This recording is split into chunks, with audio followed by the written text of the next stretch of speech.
Welcome back to English SpekNest, the podcast where we sit down, get real, and break down the English mistakes that even advanced learners are making every single day, without even knowing it.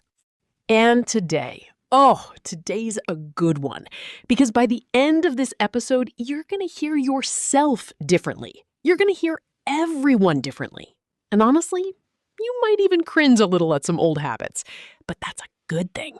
That's growth. That's a very good thing. So get comfortable, grab your coffee, your tea, whatever you've got, and let's get into it. Okay, Ethan, real talk. How's your Monday going? Because mine started with me spilling oat milk all over my notes for this episode. Oh no. So you're telling me the notes are flavored now? Vanilla-scented English mistakes. That's the brand. Oh, honestly, that might be the most English SpekNest thing I've ever heard. But I'm doing good. See what I just did? Already? We haven't even started the topic. I know, and that's actually kind of the perfect way to open this, because that little correction, good versus well, that's exactly the kind of thing we're talking about today. Yeah. For everyone tuning in, whether you're listening on your commute, you're cooking dinner, you're at the gym, or you're just unwinding at the end of a long day, welcome. We are so happy you're here. Today, we're tackling something that, honestly, I wish someone had sat me down and explained when I was learning Spanish years ago. Because the truth is, every language learner makes these kinds of mistakes. English speakers learning other languages were just as guilty. Oh, wait. Are we going to share embarrassing stories today? Oh, we're definitely sharing embarrassing stories today. Buckle up, everyone. This is going to be fun. Okay, let's just dive in. What do you think is the most common mistake you hear from English learners? Like the one that comes up over and over? Honestly, it's not even grammar. It's something smaller. It's the way people use the word actually. Oh, interesting. Go deeper on that. Okay, so in English, actually is kind of soft. It's gentle. It's like, oh, actually, I think the meeting starts at 3. It corrects, but politely. But a lot of learners use it the way they'd use in fact, or even really in their own language. So they'll say something like, I am actually a doctor. And it sounds off. Like they're defending themselves against something nobody accused them of. Oh, that's so true. It's like, wait, who said you weren't a doctor? Exactly. And the fix is so simple. If you're just stating a fact, drop the actually. Say, I'm a doctor. Done. Save actually for moments when you're gently correcting or surprising someone. That's such a good one. Okay, so that's mistake number 1, the overuse of certain little words. And I'd put really in that same category. Like, I really, really, really like this. 1 really is enough, friends. Maybe 2 if you're excited. 3 is a red flag. 3 is a cry for help. Okay, here's one I hear constantly. People mixing up make and do. Oh, the eternal struggle. Yeah. So you'll hear someone say, I need to make my homework. And it's like, no, you do your homework. You don't make it. Unless you're literally creating the assignment from scratch, which nobody's doing. And then on the flip side, people say, I have to do a decision. And it's like, no, you make a decision. The tricky part is that there's no perfect rule. There just isn't. English is messy. You kind of just have to learn the pairings. But here's a little trick that helps. Make usually involves creating something. A decision, a sandwich, a plan, a mistake, a phone call. Do is more about performing an action or a task. Do your homework, do the dishes, do your job, do the laundry. Yes, and honestly, even native speakers mess this up sometimes when we're tired, so don't beat yourself up. Progress over perfection, always. Okay, can we talk about pronunciation for a second? Please, yes.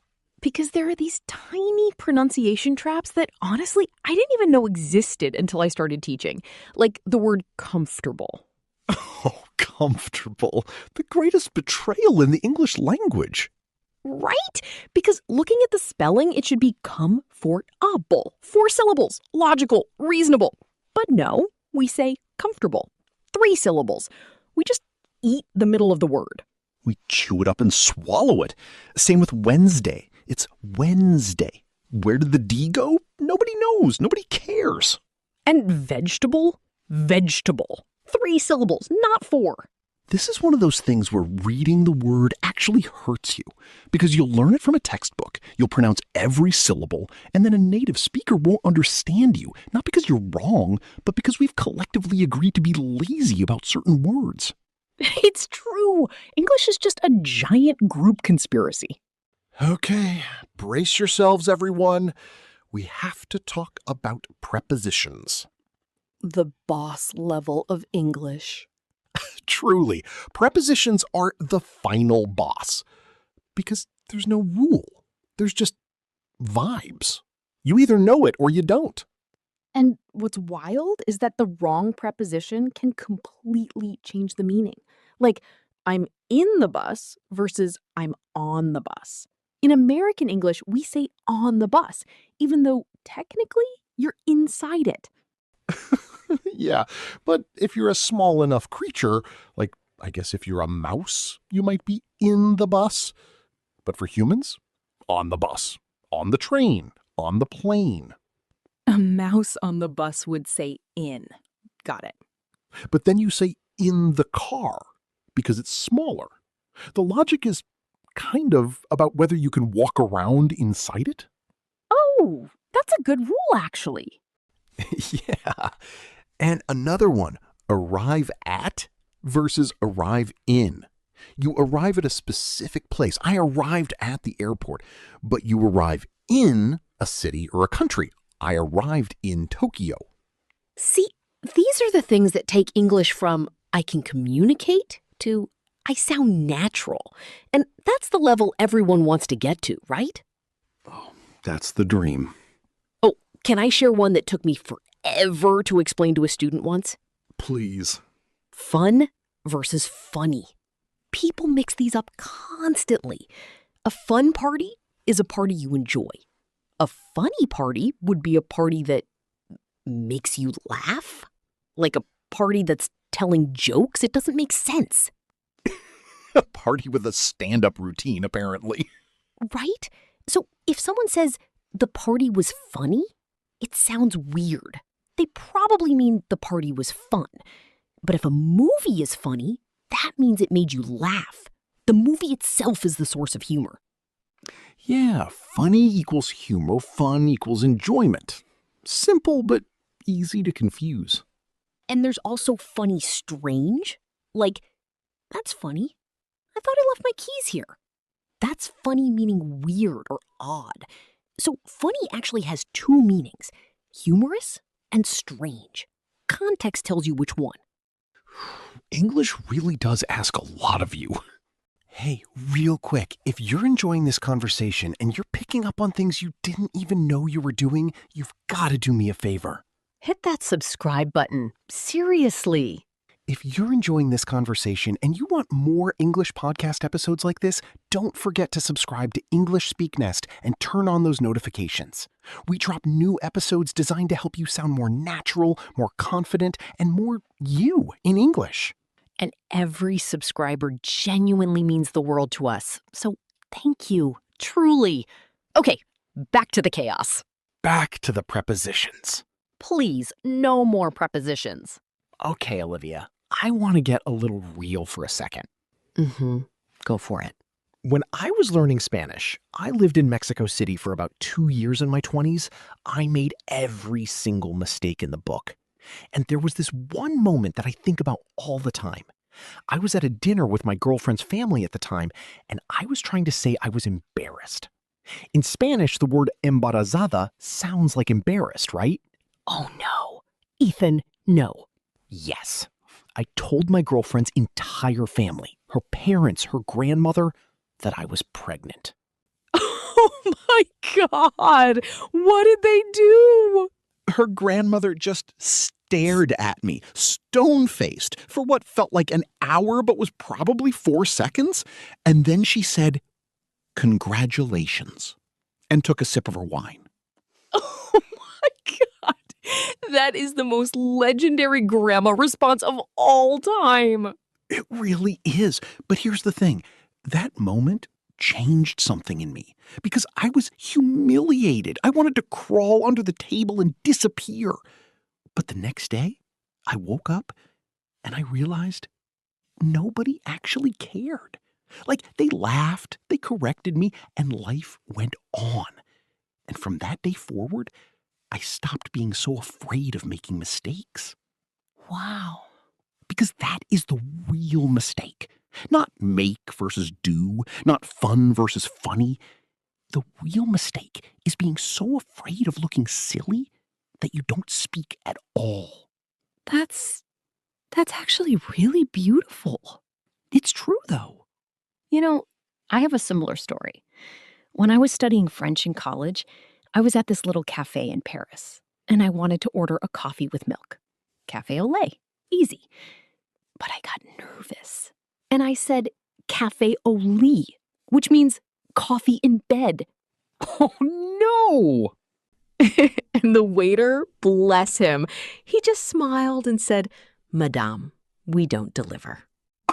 That's incredible. That's a Parisian waiter doing his job perfectly.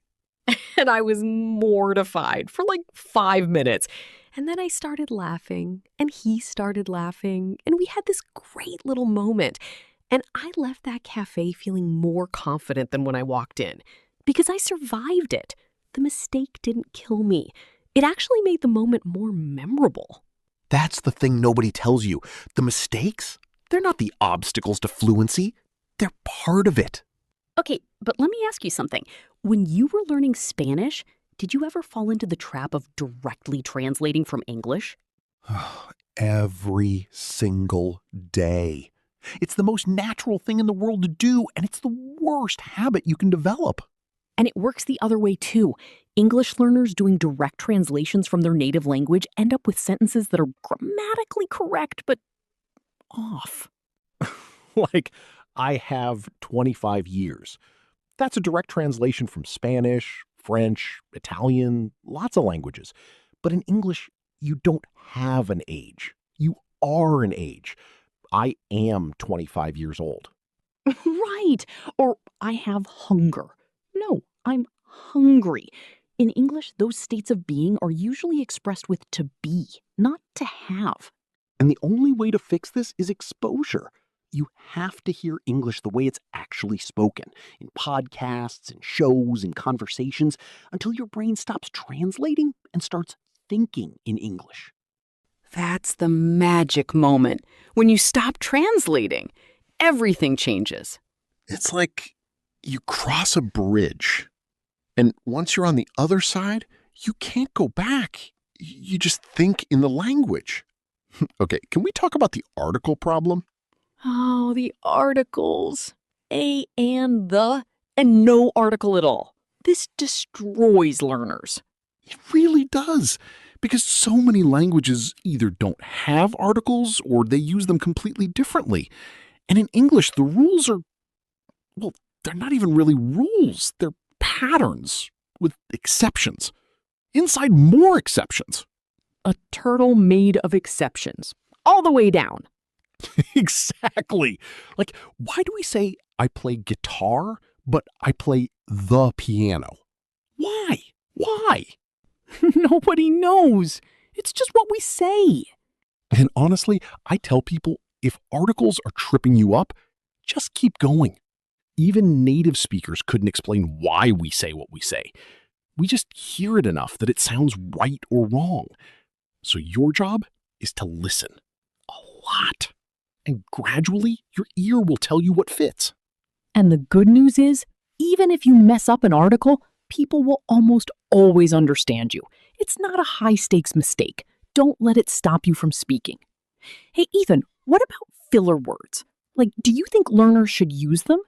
Oh, that's such a good question. So, natural English is full of filler words. Like, I mean, kind of, sort of. Well, these aren't bad. They give you time to think. They make you sound natural. Yes, but there's a balance. If every other word is like, it starts to sound like you're not confident. But if you use zero fillers, you sound like a textbook. Like a robot reading a teleprompter. Exactly. So my advice, learn 1 or 2 natural fillers and use them sparingly. You know is a good one. I mean is great. Kind of and sort of are awesome because they also soften your statements, which is super American. Yeah, Americans love softening things. We never say, that's wrong. We say, I'm not sure that's quite right. That's an interesting take. That's interesting is the most dangerous phrase in American English. If an American says, that's interesting, run. Okay, can I get real for a second? Always.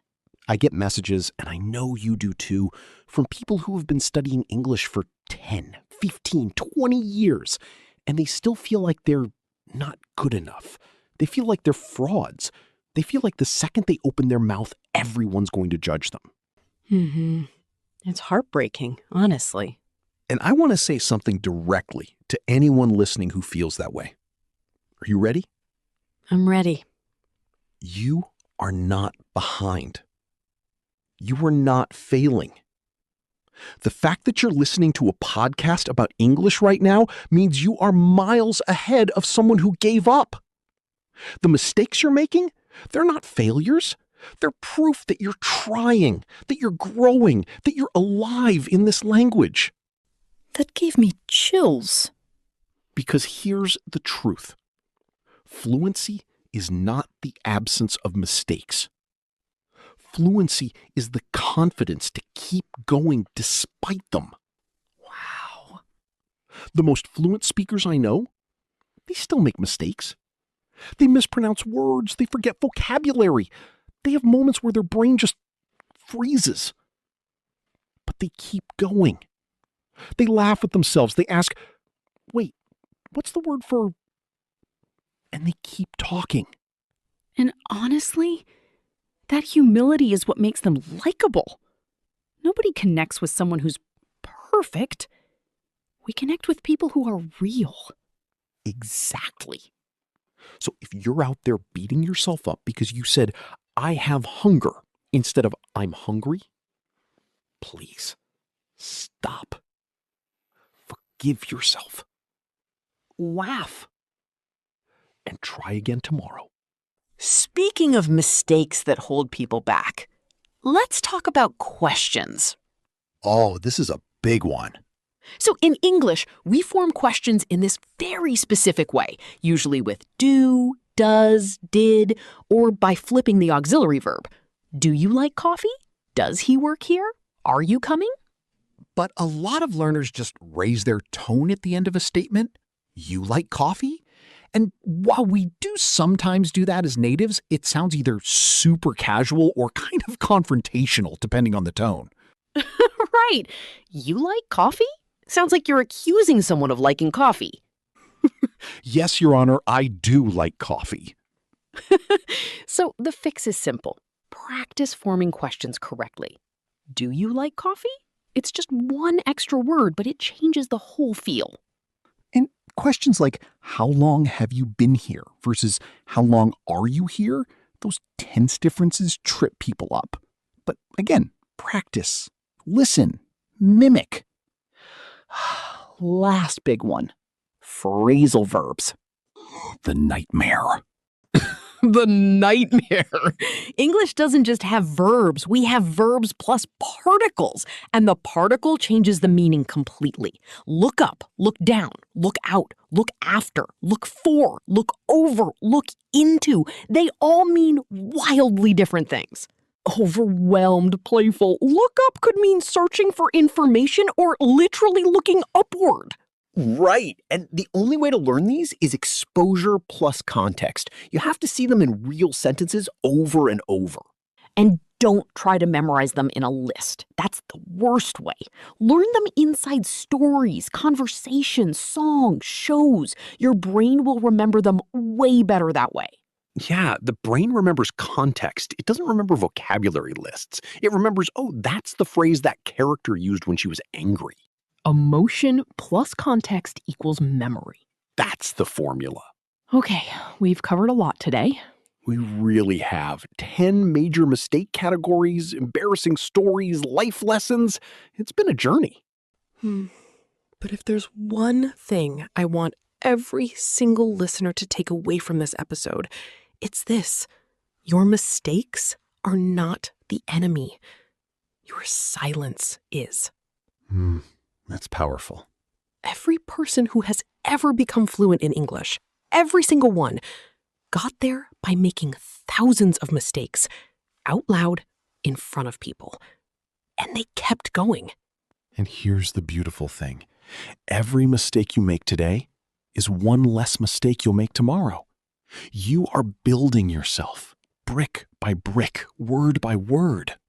So tonight, when you go to bed, I want you to forgive yourself for whatever you got wrong today. And tomorrow, when you wake up, try one new thing. Use actually correctly. Say on the bus instead of in the bus. Catch yourself when you say, I have 25 years, and laugh and try again. Because that's how fluency happens. Not in one big moment, in 1,000 small ones. And we'll be here for every single one of them. Wow, what a conversation. Olivia, this was honestly one of my favorites. Same, Ethan. Same. To everyone listening, thank you. Genuinely, thank you for spending this time with us. Thank you for caring about your English. Thank you for not giving up. Now, before you go, we want to hear from you. What's the English mistake you keep making? The one that haunts your dreams? The one that you correct yourself on every time? Or maybe, what's the most embarrassing language mistake you've ever made? Drop it in the comments. We read every single one. And honestly, your stories make our day. And if this episode helped you in any way, if you laughed, if you learned something, if you felt seen, please subscribe to English SpekNest. Smash that bell. Share this with a friend who's learning English too. Because the more people we can reach with these conversations, the more we can help. And that's why we're here. This has been English SpekNest. I'm Ethan. And I'm Olivia. And we'll see you in the next one. Keep speaking. Keep making mistakes. Keep going. You've got this. We promise.